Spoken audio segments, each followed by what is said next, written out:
Monolog Tangan Kecil Aini, karya Tia Setiawati, SMA Negeri 1 Tunjungan, Retno Fitri Indriana.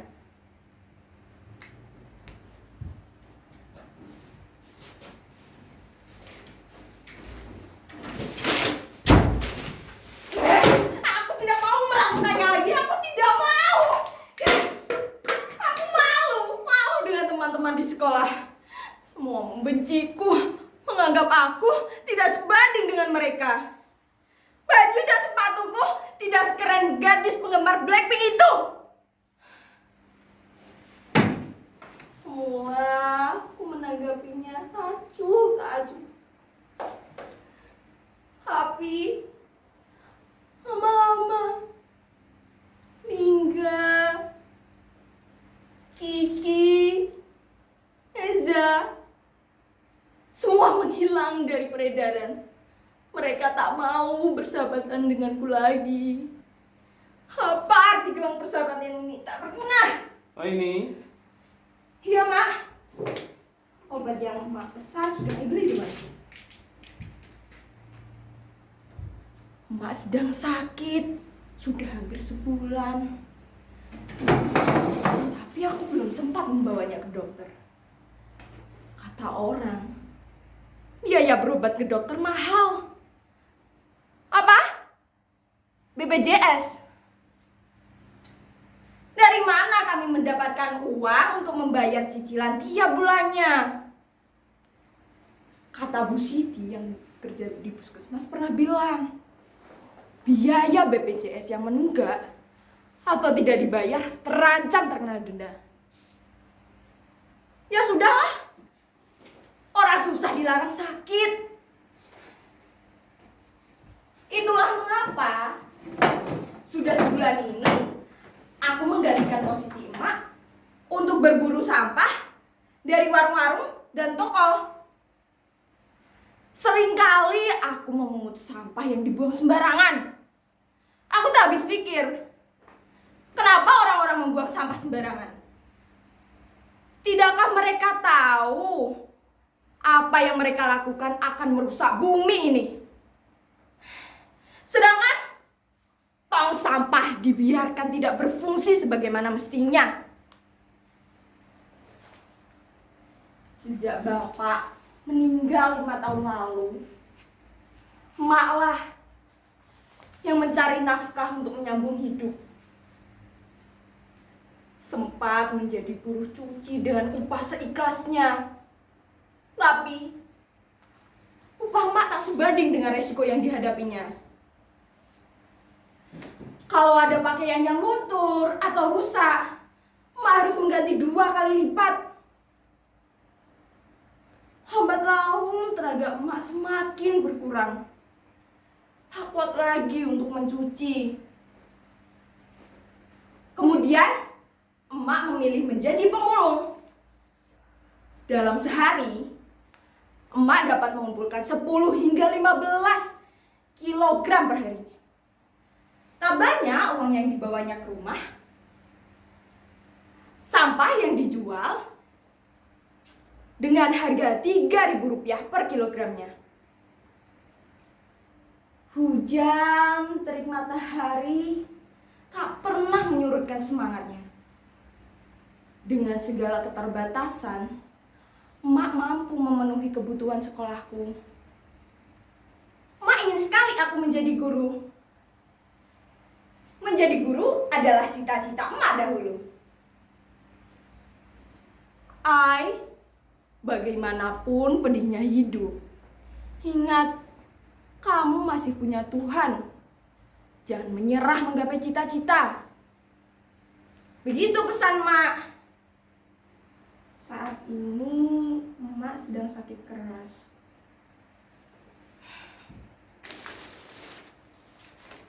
Sampah-sampah ini telah menyelamatkan hidup kami. Pepatah mengatakan, sampah satu orang adalah harta bagi orang lain. Dengan sampah-sampah ini, aku masih bisa makan, sekolah, bahkan jika ada uang lebih, aku masih bisa beli pulsa internet. Lihatlah langit biru itu, Aini. Kesanalah matamu harus memandang. Apa yang telah kau lakukan akan menjadi cahaya bagi orang sekitarmu. Berapa ton sampah yang kau dan emak telah kumpulkan? Jika tidak, sampah-sampah ini akan membunuhmu.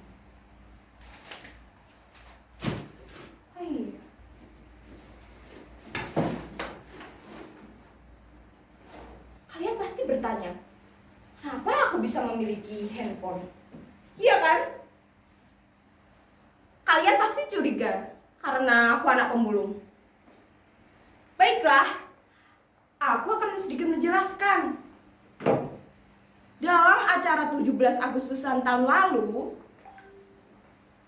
Pak Lurah meminta aku untuk mengabari teman-teman agar mengikuti lomba gerak jalan. Aku ditunjuk sebagai kepala regu.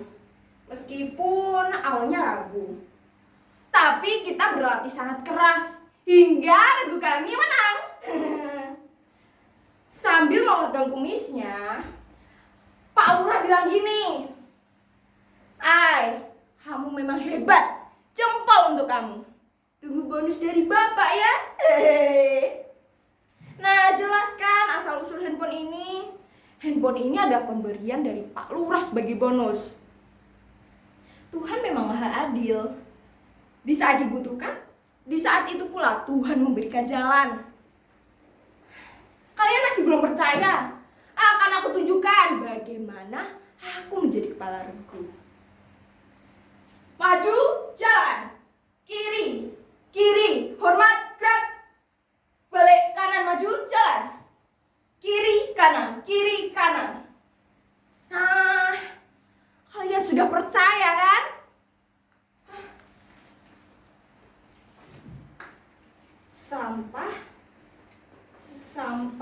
Sampah plastik dapat mencemari lingkungan karena sifatnya yang sulit terdekomposisi. Sampah plastik membutuhkan waktu 10 hingga 20 tahun untuk dapat terurai secara alami. Saat ini Indonesia masih mengalami krisis sampah plastik. Konsumsi penduduknya meningkat, tapi kesadaran untuk memilah sampah tidak ikut meningkat. Wah! Gimana ini? Panas! Panas! Mata-mata orang itu lumpas, kulit lumpas. Air di mana air? Haus! Kotor dan bau! Tolong!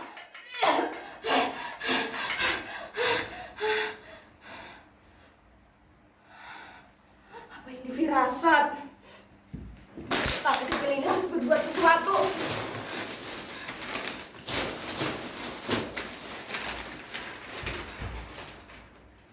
Apa yang harus aku lakukan dengan sampah-sampah ini?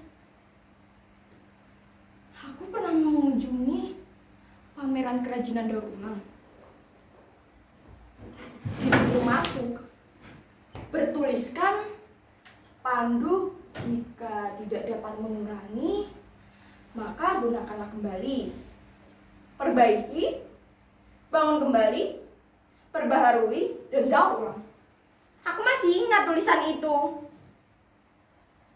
Jujur saja, saat itu aku belum tertarik untuk mengolah sampah. Dan menurutku, sampah adalah sesuatu yang kotor dan menjijikan. Dan hasil kerajinan daur ulangnya biasa-biasa saja, tak ada yang istimewa. Sekali waktu, aku sempat mengunjungi workshop bersama ibu guru. Di sana dijelaskan bagaimana cara mengolah sampah dari yang tidak bernilai menjadi barang yang bermanfaat. Seperti vas bunga dari koran, lalu tas plastik dari kemasan kopi, dan hiasan lampu dari botol bekas. Selain bermanfaat, barang ini dapat dijual dengan harga yang pantas. Lalu mengapa aku harus minder dan malu? sibuk memikirkan pemikiran orang lain.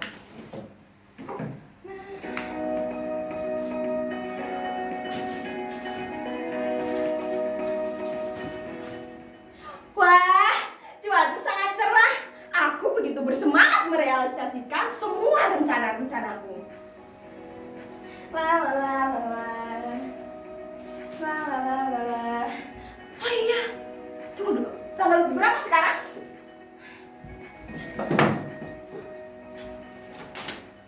17.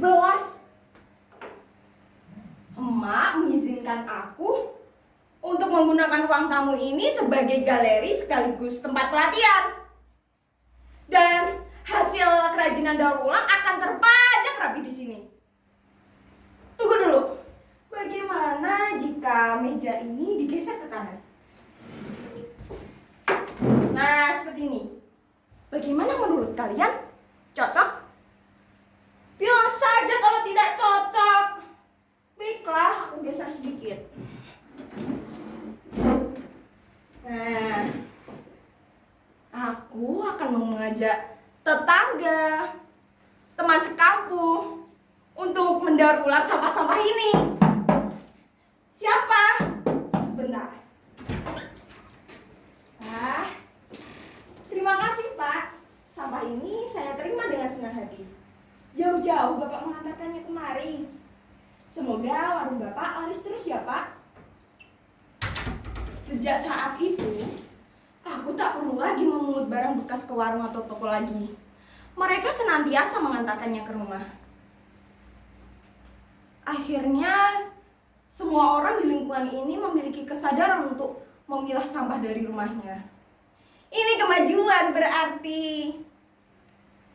Melalui postingan di media sosial, aktivitas daur ulang sampah akan banyak ditonton oleh orang lain. Semoga saja hal sederhana yang aku lakukan dapat menginspirasi teman-teman sebayaku. Tapi handphone ini harus dijual untuk biaya berobat emak. Emak harus pergi ke dokter. Obat yang I beli sudah tak mampu mengobati. Emak harus sembuh dari sakitnya. Aini. Iya. Wah, kalian sudah datang. Ayo silahkan masuk teman-teman. Kita pisahkan dahulu barang-barang ini. Kardus bekas sebelah sana, botol bekas sebelah sana, dan yang lainnya letakkan sini. Ini adalah contoh barang yang akan kita buat. Vas bunga dari lintingan koran. Cukup mudah untuk membuatnya.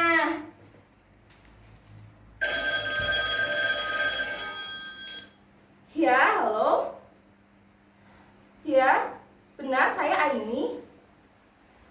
Saya dan teman-teman saya mendaur ulang sampah-sampah ini. Kapan jadwal pamerannya, Pak?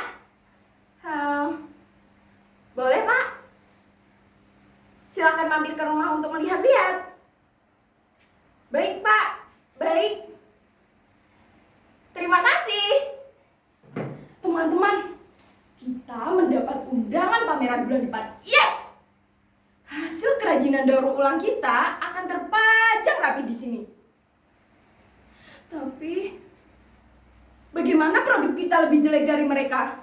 Mereka akan mentertawakan, menganggap kita tak profesional.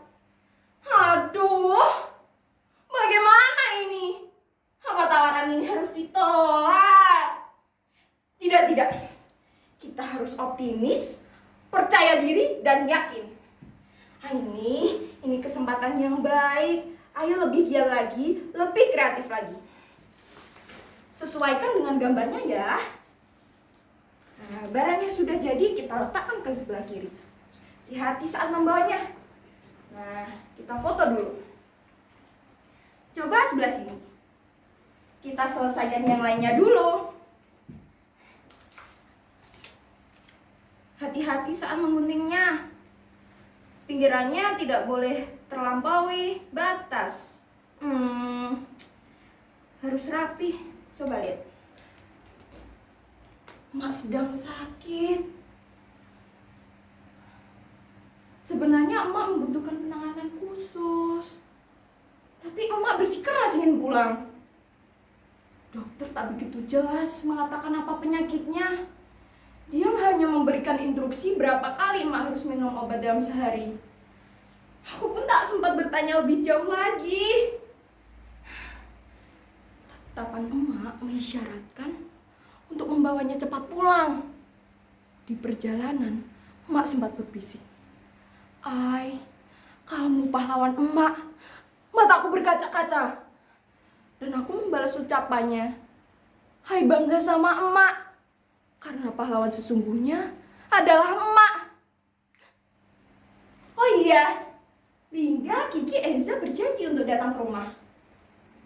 Mereka akan mengumpulkan hasil kerajinan daur ulang kita. Dan mereka akan juga membantu mempublikasikan semua kerajinan daur ulang. Ternyata mereka tidak benar-benar meninggalkan aku.